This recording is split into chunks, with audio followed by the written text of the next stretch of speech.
Someone's come for a nutritious breakfast. What? Hello, my name is Boo. Let me finish. Booberry. My ghostly good blueberry-flavored cereal, Booberry, is part of this complete breakfast. Boo to you, Boo-Berry!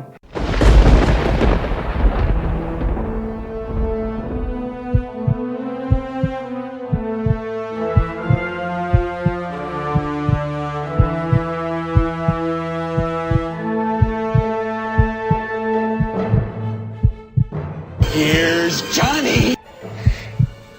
I see dead people. Have you checked the children? When there's no more room in hell, the dead will walk the earth. They're coming to get you, Barbara. The power of Christ compels you! Coming to you from New England's darkest heart, this is the Deep Dive Podcast, Horror Month. Join us, if you dare.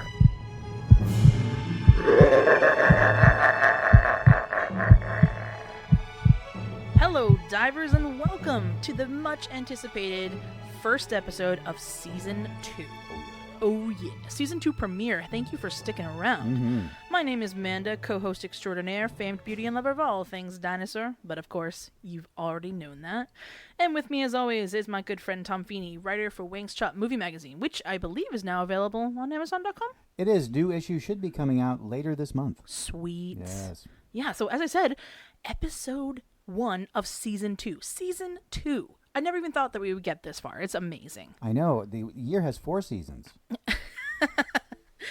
Oh, man, we're already off to a wonderful start. Aren't we? So, Season 2, thank you to everybody who has stuck around with us. It's been a great journey. And for those of you who are new to our sort of community that we've built, let me give you a quick breakdown of what we do here. So, as we know, the movieverse is huge. Vast. Right? It is vast. It is almost a wasteland of movies. Yeah. And with that, many of these gems just kind of go unnoticed. People don't really see them. So with the invention of streaming medias that came along, you know, your Netflix, your Hulu, even YouTube, these gems now come to life again. And they have a whole new perspective because a whole new genre gets to see them. But that's not it. There's also many other streaming services. And our job here at the Deep Dive Podcast is to tap into all of those obscure and rare gems. We're talking things like Vudu. We're talking things like Tubi app. Hey, that was mine. Or not to be. Never mind. Oh, good point. Yep, that was a good one. Anyways, we're going to bring you some of our favorite titles, and then we'll tell you what we loved about them, what the critics thought about them, and where you can find them. Exactly. But something special is happening today. Oh, yeah. Oh, yeah, because it is October. Which means? Halloween every day. Halloween every day. It's Horror Month here at the Deep Dive Podcast. Horror Month. Every week this month, we're going to have a podcast, an episode out for you guys, and it's going to be horror-themed, of course. Oh, yeah. But it'll be a different type of horror each episode. Exactly, because there's more than one type of horror film. The spectrum is huge, people. It is. So this week, I'm going to let you introduce what we're doing, because I am super excited. Me too. This is a big deal for us. We're all very big Halloween fans around here, not just of the movie, but the holiday itself.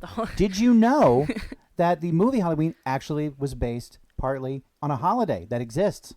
Called Halloween? Yes. Man, I know, right? You're so full of these trivia facts. These little facts, I know. It's just crawling around in my head waiting to get out. But honestly, I celebrate Halloween since October 1. Like, October 1 starts the entire month of Halloween. Darn right. We live in New England. It's kind of, it's mandatory. Yeah, you get the leaves and the pumpkins and the whole 9 yards. And and New England is known for its vast array of serial killers. So that's something fun. We breed them here. Those long winters alone in your cabin. Yeah, seasonal depression's a thing up in New England. Bad things happen. But we're not really talking about that particular kind of horror right now. Not this one. Our first episode in Horror Month deals with ghost stories. So, what is it about ghost stories that fascinates all of us so much? We would all like to believe in some kind of afterlife, some kind of great reward for our mortal toils. Maybe some kind of ethereal paradise where we can spend eternity just kicking back and binge watch Mindhunters on Netflix and all those other shows we missed while we were alive. You know, I never got into Game of Thrones, but now, you know, once I'm gone, I can probably do that, hopefully, if they get HBO in the future or when I'm dead. Okay, you have never seen Game of Thrones? No. Not one episode. Okay. Yeah, we have a lot of work to do. Oh, boy. Fine. But ghost stories, going back, present a different picture of the beyond. Tormented souls unable to leave this earthly plane, intent on making the living suffer. This is not what we hope for ourselves. Forever trapped in between worlds and capable of moving forward. It's sort of a kind of existential dread that makes good ghost stories so deeply disturbing. And that's why week 1 of Horror Month is about ghosts. Ghosts. Woo! Yeah, don't do that again. Okay, I'm sorry. Now, Amanda. Yeah. What is your first pick for this first episode of Season 2 in Horror Month? It's a good one. I think we should also tell our listeners out there that we usually set rules for these episodes. We do. We do. We write them down and everything. Yes. But I can't really remember episode when we actually followed them. No, but the one we usually do follow is that we never tell the other person what our picks are until right now. Exactly. So my first pick is called Session 9. Oh. Yeah. It's from 2001, directed by Brad Anderson. You may know about him from The Machinist. It's with Christian Bale. Came out in, I think, 2004. Oh, we lost a lot of weight for that one. Yeah, I did. Yeah. Also stars Peter Mullen, who people may know as Yaxley from Harry Potter. Wasn't he the voice of the Transformer Optimus Prime? Oh, no, that was Peter Cullen. No, yeah, I'm that's sorry. something. What? It also has David Caruso, the guy from CSI Miami. Oh, my God. Mr. Sunglasses himself. Yeah. How does he do it? I think the murder occurred over there. And then the music kicks in, right? Is that how that goes? Something He like lifts that. the glasses. Yeah. Jim Carrey apparently does a really good impression of him. Well, I mean, the glasses do all the acting, so that's pretty much Fair his enough. thing. Yeah, they might as well be. They were expensive Ray-Bans. So, all right, that's my first pick. But I want to give you a little bit of background. This is what makes the movie super eerie, okay? For context, for those who don't know, we live in Upper New England, specifically Massachusetts, and the Danvers State Mental Hospital was built in 1874. It is located in the aforementioned Danvers, Massachusetts. It features the Gothic style of architecture, and its purpose was to offer long-term, if not permanent, residency to patients, 500 patients or so, living with mental illness, disabilities, as such. Now, I would like to preface this with, this is the 1870s versions of mental illness and not today's version. So, you know, you could find anyone there, from someone who had debilitating stuttering or, you know, unfortunately someone of the homosexual nature or anything like that was considered a sort of sore or eyesore to society. They were sent typically to institutions. This institution was no different. So it originally was set up for 500 patients. It comprised of one main administration building and then many others that were sort of jutting out like wings. And they were all connected by this very elaborate and confusing tunnel system underground. Now, the tunnels were there for a couple of purposes. One, it made transfer during the winter months between the wards much easier, right? You were sheltered from the elements. But also, because of the tuberculosis outbreak in the late 1800s, it was necessary for doctors and nurses to sort of like protect themselves and not carry that between wards. You know, each ward would be separated by either, you know, female or male or children or, I mean, whatever it was. They were different wards and they wanted to make sure they didn't carry the deadly TB with them. Not Tom Brady, the other TB. Although he is the GOAT. We love him. So that basically is the sort of what the hospitals were sort of comprised of and what they looked like. There was also one tunnel that led from the base of the hospital down by the power plant, which supplied all the power to the hospital, to the graveyard. Now, as you can imagine, graveyards at institutions, well, they were probably massive because there were quite a few patients that lived there permanently, and when they died, many family members didn't come to claim them, so they stayed there permanently forever. This particular graveyard is interesting because not only is there a one main plot, but there's also several others that weren't discovered until many, many, many years later, like literally over 100 years later, when the building was being demolished to build condos, which I will get back to at another point. So eventually, the rumors started coming out about this hospital and about the doctors and their practices, and they were pretty inhumane. We're talking shock therapy, lobotomies, different types of drugs. Sounds restful. Where do I sign up? Well, see, it wasn't that restful, and it got people pretty angry. So in comes the 1960s and the sort of mental health reform, right? People decided, you know what, straitjackets are not the way to go. They're not helping anybody. Really? Yeah, I mean, Go figure. It's interesting, right?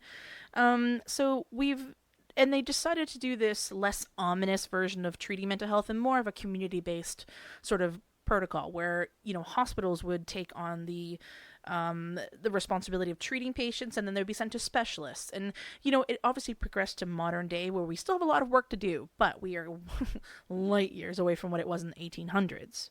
So decades go by. The building is now listed as a protected historical site, which in Massachusetts typically means they're of a certain grade where they cannot be knocked down because of their historical or their, let's say, educational significance. Right. Well, this company in the early 90s called Avalon, they bought the rights to this building and they smashed 98% of it to the ground, right? And they left the main administration building. They built then condos sort of similarly fashioned along the side of the building. And they were pretty expensive condos, which you can still rent today, believe it or not. But they left that one building. So since then, reports have come out and stories have surfaced about hauntings in the building, water taps turning on randomly, screaming being heard under the other ends of the hall, locks not turning, you know, sort of typical ghost-y like things. But one of the ones that kind of comes out quite a bit is the idea that they can see patients who are stuck either in straitjackets or they're in those weird wheelchairs and they're just sat there because nobody's paying attention to them. You know, overcrowded, and it's kind of scary, kind of creepy. Yeah, because what you really want is to have a place haunted by insane ghosts. Not just regular ghosts, but insane ghosts. You know, that's probably the worst type of ghost, right? Because they're unpredictable.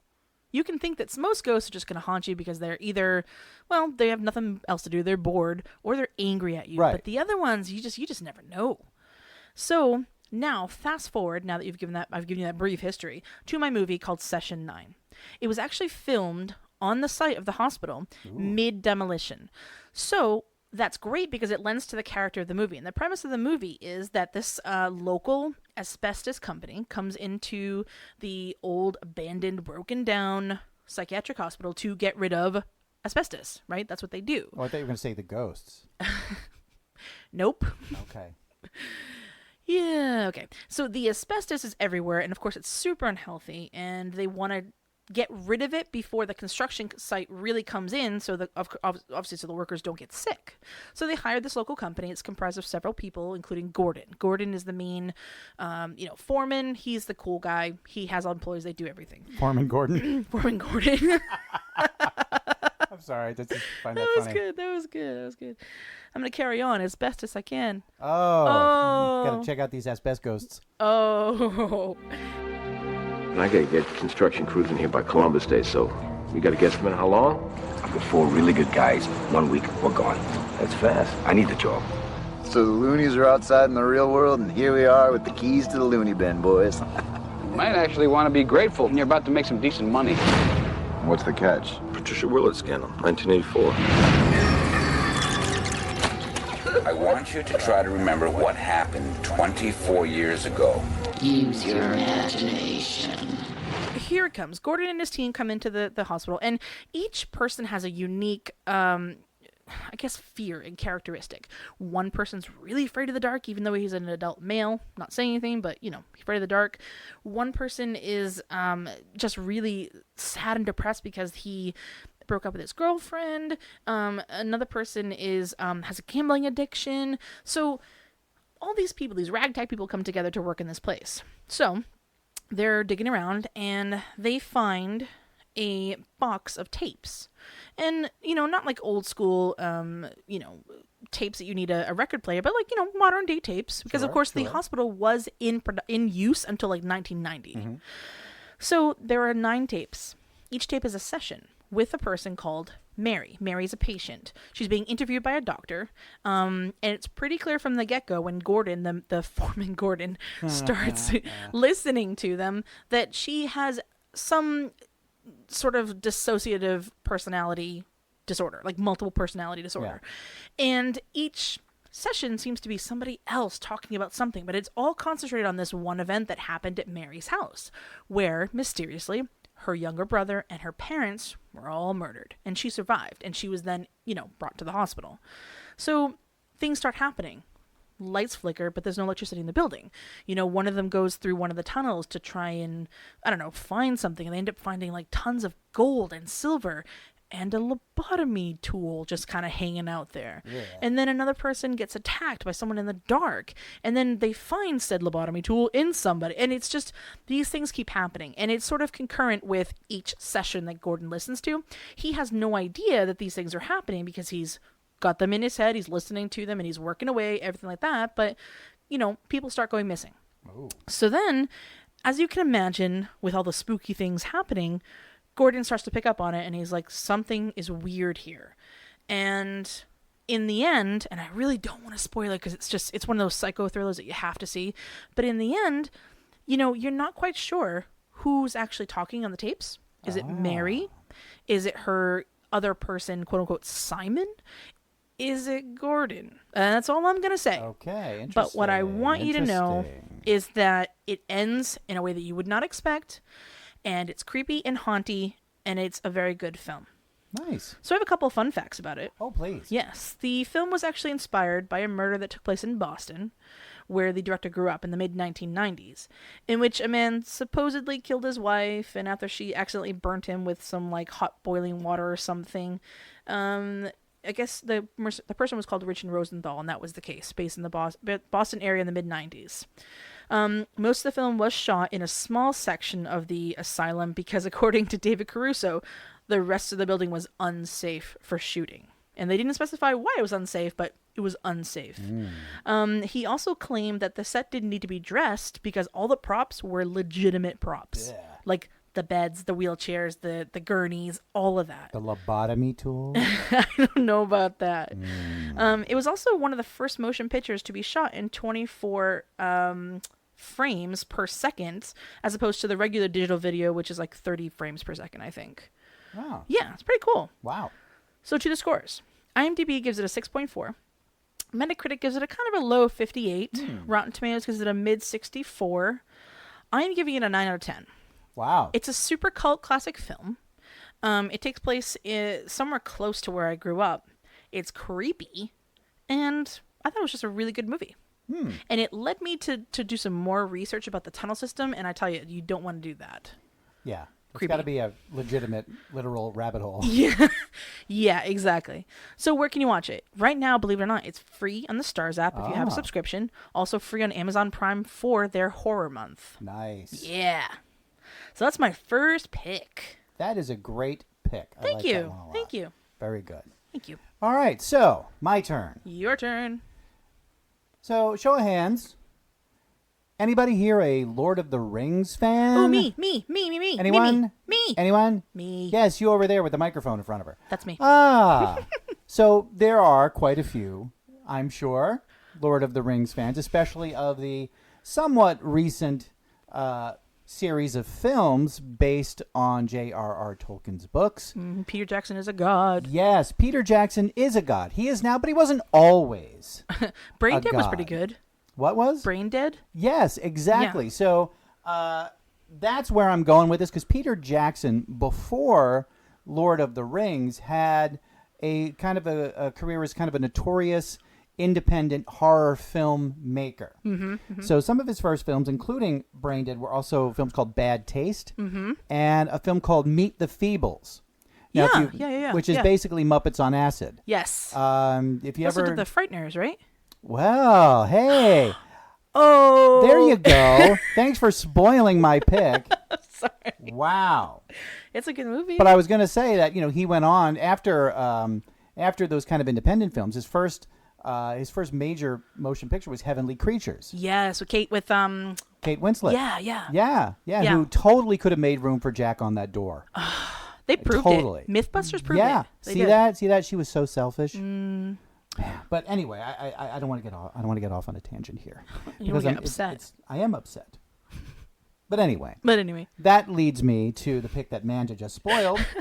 1996's The Frighteners. Oh, such a good movie. They say that sometimes when you have a traumatic experience that it can alter your perception. You can communicate with the other side. You can see spirits. I don't know why. On July 19th, Universal Pictures invites you to experience another side of the other side. The Frighteners, rated R, starts Friday, July 19th at theaters everywhere. Good movie. I love The Frighteners. I was fortunate enough to see it at a sneak preview in the theaters the week before it was released. And I was really looking forward to seeing this movie because I was a big fan of Peter Jackson when, after Brain Dead. Yeah. And then I went back and watched Meet the Feebles and Bad Taste, and I was like, oh my God, this guy's nuts. This guy has the freakiest imagination and sickest sense of humor. Right, well, yeah. And it was, I was so excited to see The Frighteners because it had pretty much all of the things that I would think would make a great movie. So I love the cast. It's Michael J. Fox. Yeah. Also, music by Danny Elfman. Love him. Which is also great. It was executive produced by Robert Zemeckis, who, Back to the Future and all that. So I was like, this is going to be awesome. And I was not disappointed in the slightest. The Frighteners is a roller coaster film. Yes. It is super funny.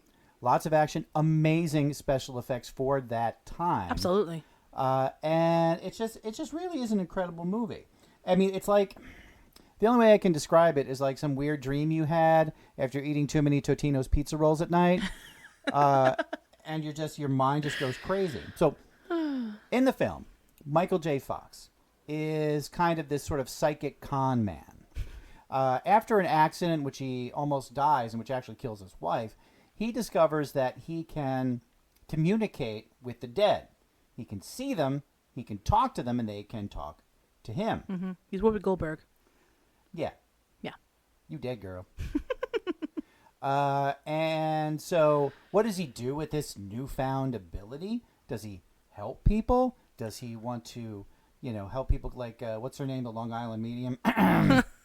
Fraud. Anyway, No. What he does, he decides to become a con man. He actually enlists the help of these ghosts to haunt people's houses, and then they'll pay him to get rid of them, the ghosts. So he's like a fake Ghostbuster, but the ghosts themselves are real. Right. But he just is like, yeah, okay, you pay me, I'll get rid of these ghosts, but you're just using them, which is kind of I've never seen a twist like that before. It's a clever premise. It really is. It really is a clever premise, and it's just so much fun. And for me, it's it has a lot of fun. It's not it's got some really scary stuff. It's got some really funny stuff, but in the film, there's this malevolent spirit that looks like the Grim Reaper. And he's actually not only able to kind of destroy other ghosts, which is so weird, but he's able to kill the living by like giving them heart attacks and stuff like that. Well, that's his job, right? Yeah, I guess so. But he's not. Is he really the Grim Reaper, or is he something else? Exactly. So Michael J. Fox is really one of the few, really the only living person to be able to see this spirit. So he is now going to try to find out, who this spirit is, why they're doing what they're doing, and it's especially urgent because he's being framed for murder. Because now he's the prime suspect in some of these deaths. Because everybody kind of thinks he's just a regular con man, not a psychic con man. Right. And he's being blamed for this. So who do they send in? They send in the weirdest FBI agent ever. And this very kind of nervous, twitchy, sort of the Mulder, Okay, FBI agent yeah. who investigates the paranormal and all that, who's played by the absolutely incredible Jeffrey Combs. Now, if you don't know who Jeffrey Combs is, shame on you, because he is a fantastic character actor. He's been in a lot of horror movies. Yes, yeah. Probably best known for Reanimator, which is one of my absolute favorites. He's also played more characters. This is interesting.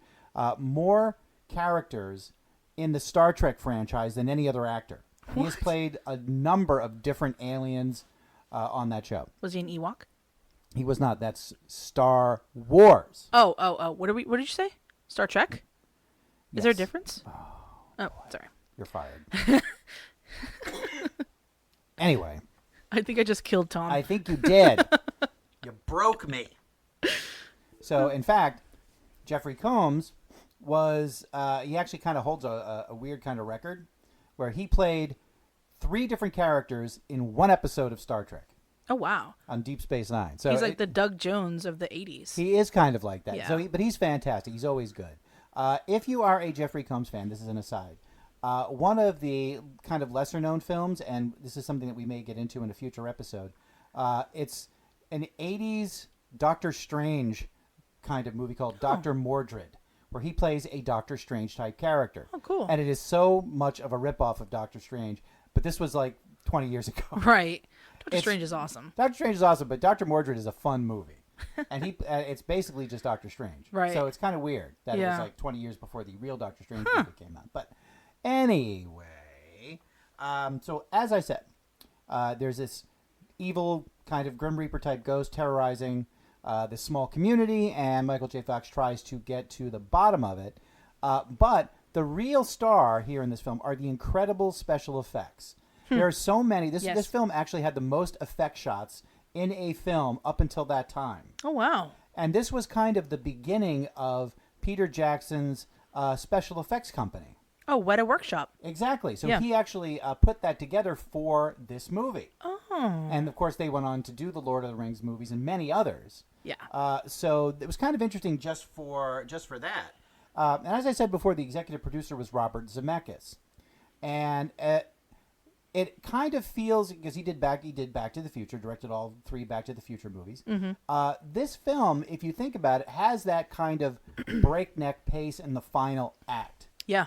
Just like Back to the Future did. Yes. You know, and there's so much going on, so much happening, but it all makes sense, and it's all really, really cool. Yeah. I don't want to spoil the ending for you, of course, but if you are a horror fan and you're a Peter Jackson fan, you have no excuse but to go and see The Frighteners. There's a couple good laughs, too. It's a funny movie. Yeah, it's got it is his funny. brand of sense of humor, which is very dark, but it's pretty awesome. And Michael J. Fox, he plays a guy that's really not that likable, and that's hard for him. It's like you know making Tom Hanks a slasher or something. You know, it's like here's a ripper, Tom Hanks. And sadly, it was kind of his last starring role in a feature film before, of course, his Parkinson's made it very difficult for him to continue. Of course, he went on to do episodic TV like Spin City and things like that, but this was kind of his last feature film role as the star.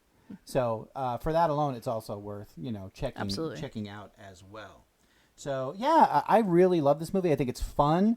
It's a little scary, but more thrilling. Yeah. You know, than anything else, but The Frighteners, check it out. That's all I got to say about that. So good. Now, on to the numbers. The numbers.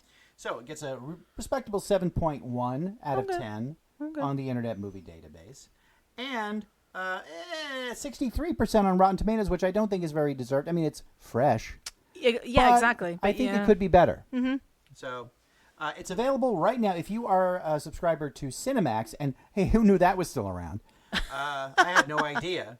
Oh my god! So it's available for if you subscribe to Cinemax, and it is available to rent for $3.99 on iTunes, Amazon Prime Video, and most other streaming platforms. Good pick. Thank you. That was amazing. I'm sorry I ruined it for you.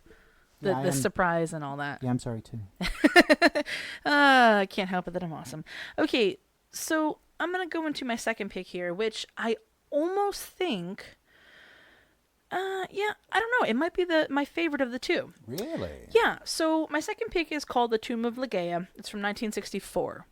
It's directed by, and I'm sure you know who this is, Roger Corman. The Roger Corman? And it stars the magnificent Vincent Price. Yes, Vincent Price. Yes. LIGEIA, the tale of terror Edgar Allan Poe thought his greatest. The masterfully macabre performance of Vincent Price together bring to life the undead. To haunt the living. What is the strange infatuation that draws a lady to the Stygian stranger who lives with his terrifying black cat? In a castle of dark, somber mystery.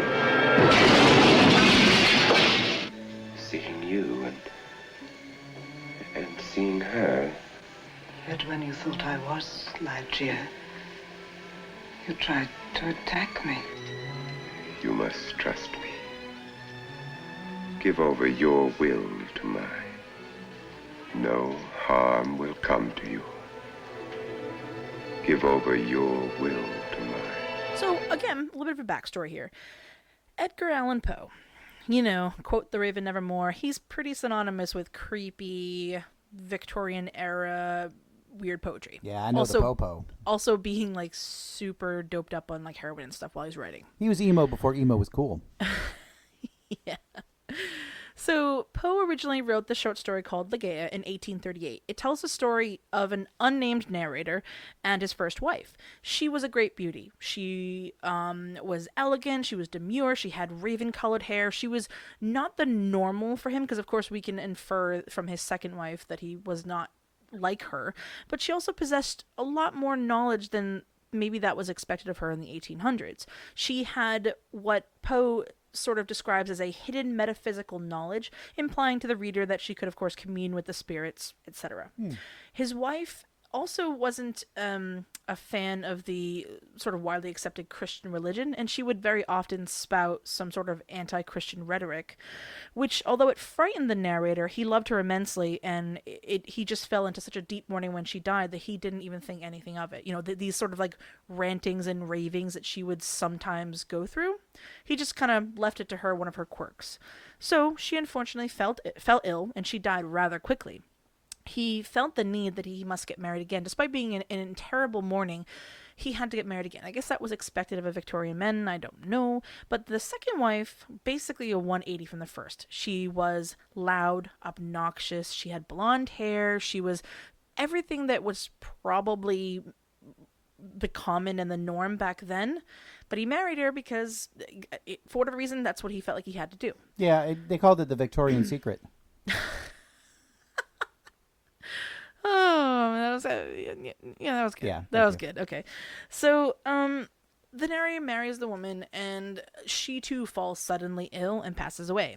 Right? That's the first thing you think. I'm suspicious now. Yeah.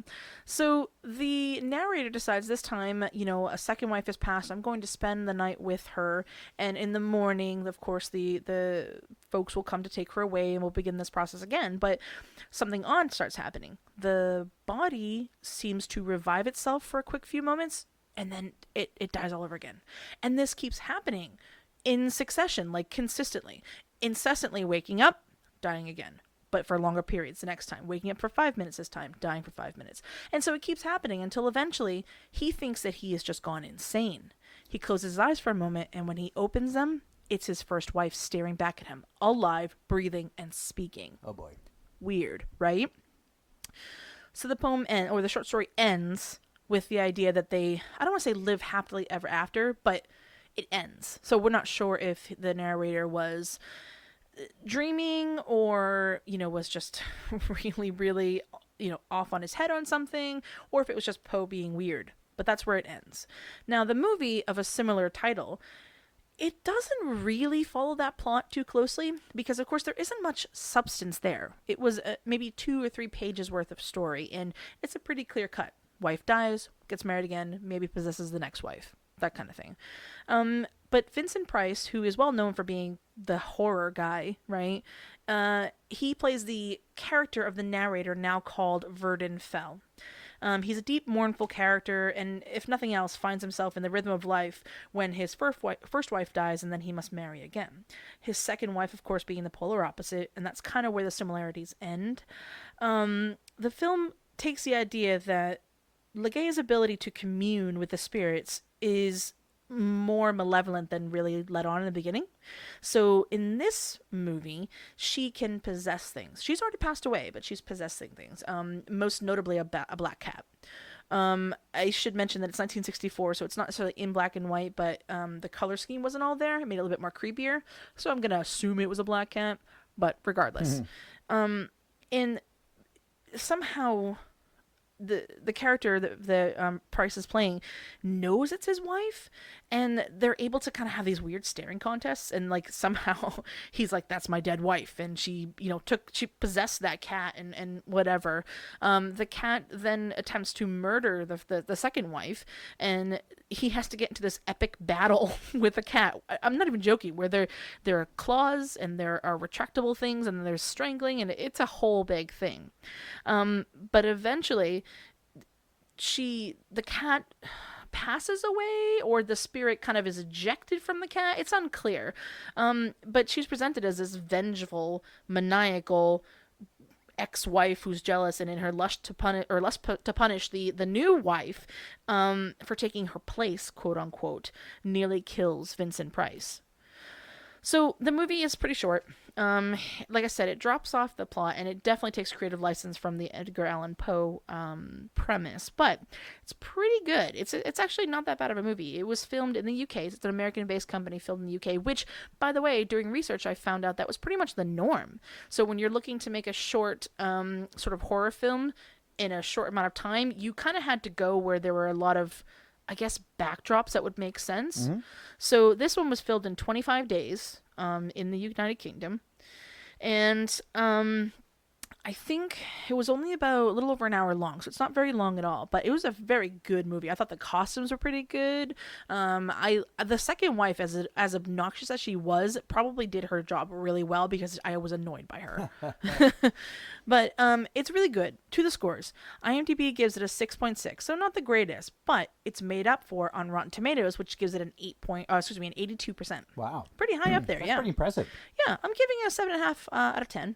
I enjoyed the costumes, like I said. I thought Vincent Price was awesome, and I think with most Roger Corman movies, you're gonna get something out of it that will say, "Yep, it was worth watching." Nice. You know what I mean? Because he's pretty much well known for that kind of stuff. Oh yeah.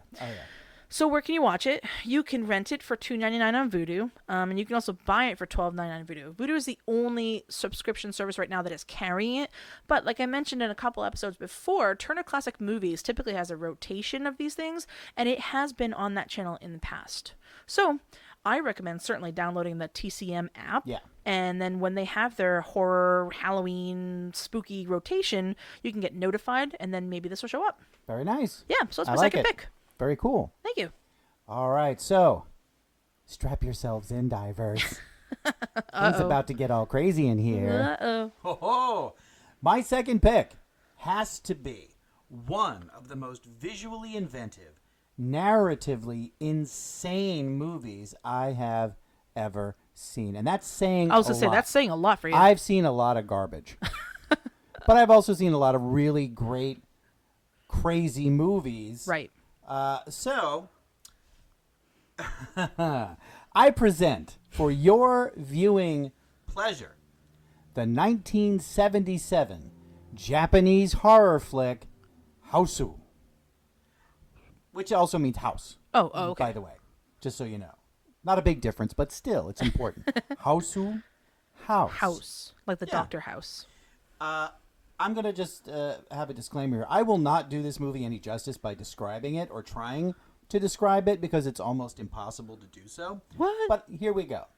So there's this young girl. She invites 6 of her classmates to go with her to visit her aunt for the summer. So they travel to the aunt's house. It's kind of in the middle of the country. It's in this beautiful, beautiful scenic area. And they hope that they're going to have a happy, idyllic stay. Yeah. You know, and so they're all there to have some fun and enjoy each other's company and do that. So what they don't account for, and you never do with these kinds of movies, is that this house wants to literally eat these girls, like ingest them. So now, if you get the feeling that a house that is haunted is trying to, eat you, what's the first thing you try to do? Run away? Yeah, you try to run away, but they can't because they're trapped in the house. The house will not let them leave. It's like a smart house. It's kind of a smart house, but it's not. It's just a possessed house, and it's nuts. So, but here's the thing. This possessed house will try to use everything inside the house to get at these girls that is trying to eat them. So the house attacks these kids with mattresses, grandfather clocks, light fixtures, a piano that tries to eat them, a piano, a flying severed head that bites your butt. It's a butt-biting severed head. Right. I know. Like, why not? And naturally, there's this evil house cat named Blanche. Of course it would be Blanche. It wouldn't be Rose or anybody. No. No, it's Blanche, which is not even a Japanese name. That's a Golden Girl. Yeah. Yeah. Blanche. Blanche. So there you go. Now, what makes this movie, normally if I've described this and you'd be like, this is stupid. This sounds terrible and it's awful. It is not, because this film for 1977 has some really, really innovative special effects techniques and a ton of surrealistic imagination. There's sequences that are animated. There's like collage work going on. It's very, very weirdly paced, and the narrative is all kind of strange. It really is like some kind of weird fever-induced kind of psychosis that you're watching. And you're like, what? Am I really seeing what I'm seeing? Which I find fascinating. Because if a filmmaker can have you watch something, you're like, I can't believe this. What is going on? This is just too weird. That to me is a high mark. Sure. Right, yeah. Because everybody's so jaded these days, especially because now computer generated effects can pretty much replicate anything. Right. Yeah. To see something that is from 1977 that was done so imaginatively and with an incredibly low budget, it would seem, just by looking at it. And when it's all said and done, you're going to wonder who spiked your sake, because it's just like you're like loopy as all get out. You don't know what's going on. Now, this movie actually took years to get off the ground because they couldn't find a director to make it. Because all the directors that they talked to were afraid that it would end their careers if they made this movie. Okay. So, I'll tell you this, just to be completely honest, if you seek out this film and watch this film, I guarantee you will see things you have never seen before. That's how nuts this is.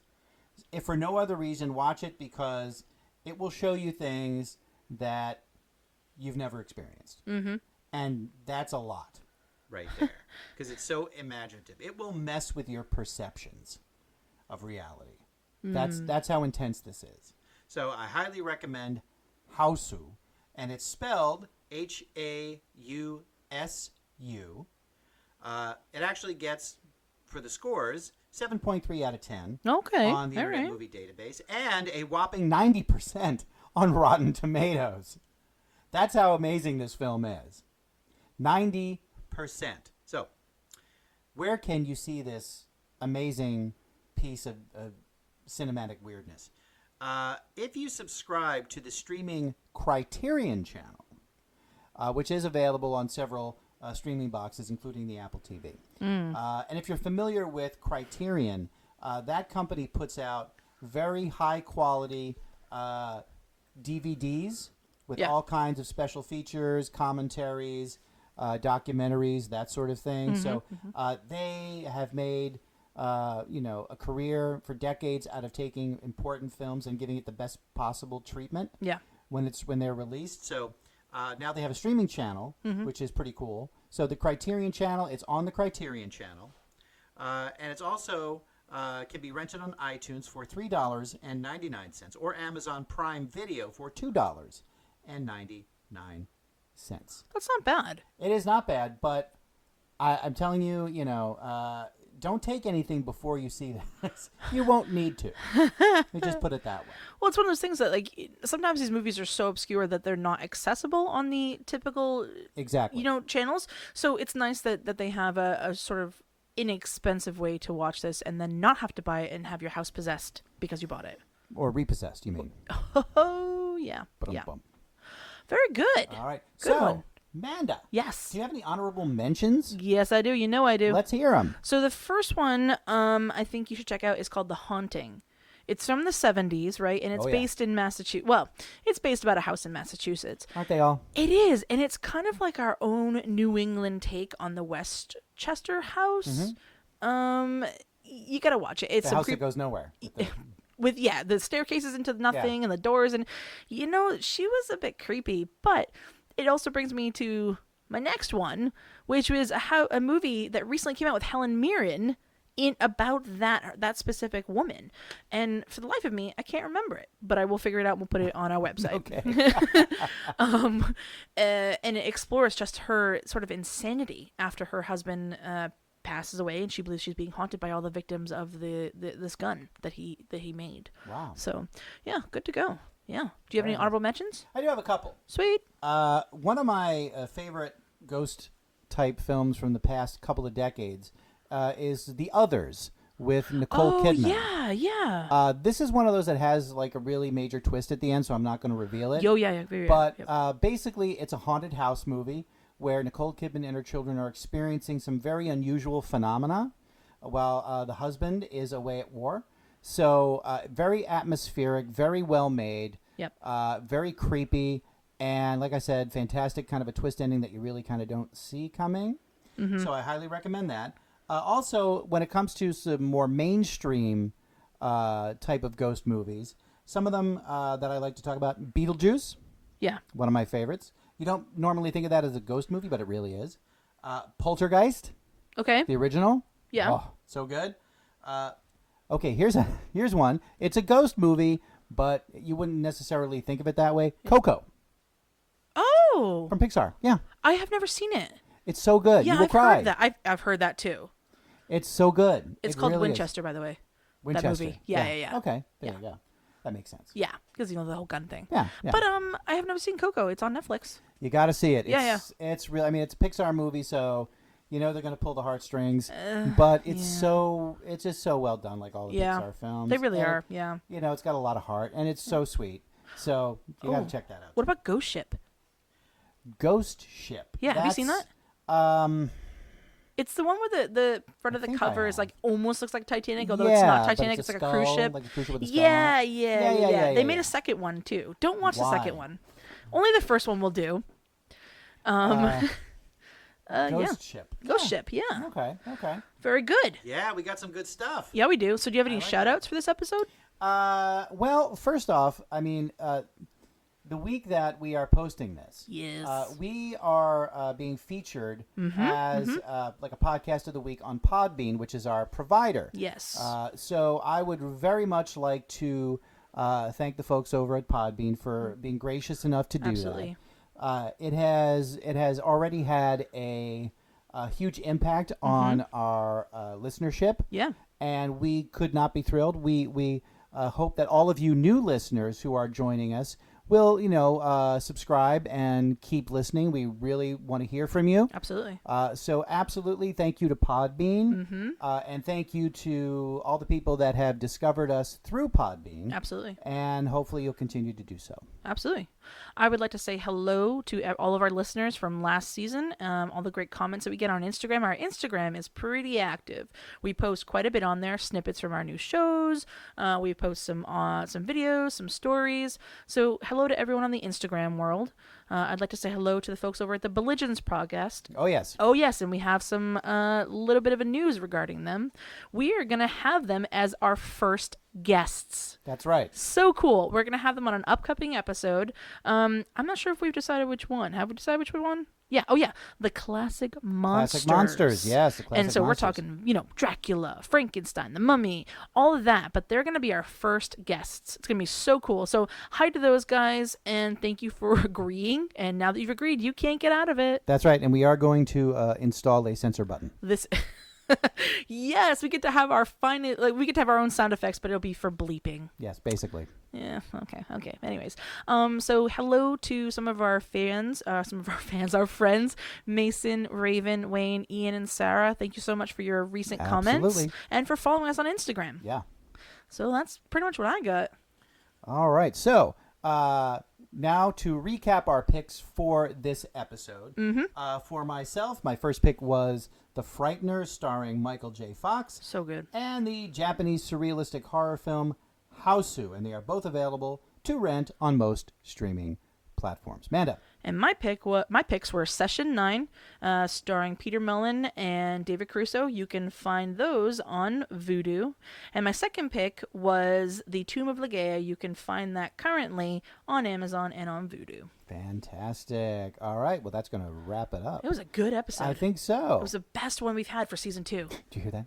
It was the only one we've had. I felt a little cold. All right. Yeah. Enough of that, Jim. Anyways. Yeah. So, next dive. Have you ever felt like your body is going through some changes? Maybe you're having feelings you've never felt before. Maybe there's hair growing in strange places. No, we're not talking about puberty. I've already had this conversation with my parents. Exactly. What is it? It's Body Horror Week. Yes, Body horror. Yes. Medical mistakes, mutant mayhem, and more. And more. That is week 2 of our Horror Month Scarextravaganza. That is next time on the Deep Dive Podcast. Now, be sure to visit our website at thedeepdivepodcast.com and check out our line of t-shirts that are guaranteed to make you invisible while trick-or-treating at night.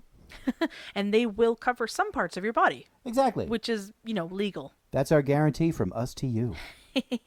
So for the amazing Manda and all of us here in Studio D, I'm Tom Trini. We'll see you next time. See you next time. Woo! Casper, the friendly ghost, the friendliest ghost you know. Though grown-ups might look at him with fright, the children all love him so. Special thanks to our hosting service, Podbean. And for links to our Instagram, Facebook, and Twitter feeds, please visit our website at thedeepdivepodcast.com. Send us your feedback, suggestions, and comments at thedeepdivepodcast@gmail.com. This podcast may contain copyrighted material, the use of which has not necessarily been authorized by the copyright owner. All programs reviewed were available in the United States at the time of recording, but are subject to change by date or region. Casper, the friendly ghost, the friendliest. The Deep Dive Podcast is a production of Automaton Media.